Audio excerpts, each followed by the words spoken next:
ভাই ও বোনেরা, জীবনের যে কোনো সমস্যা, কষ্ট, বিপদ ও মুসিবতে আমরা আল্লাহ তাআলাকে রাজি করব, তার উপর পূর্ণ ভরসা রাখব এবং তার কাছে সাহায্য চাইব।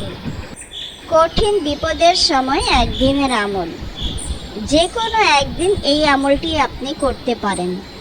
আমলটি হলো, আগে ও পরে 3 বার দরুদ পড়তে হবে এবং মাঝখানে 313 বার পড়তে হবে বিসমিল্লাহির রহমানির রহিম, আলিফ লাম মিম, আল্লাহু লা ইলাহা ইল্লা হুয়াল হাইয়ুল কাইয়্যুম, ইয়া ওয়াহিদু ইয়া যাল জালালি ওয়াল ইকরাম। এটা 313 বার পড়ে মন খুলে আল্লাহর দরবারে দোয়া চান। ইনশাআল্লাহ আপনার সমস্ত বিপদ দূর হবে।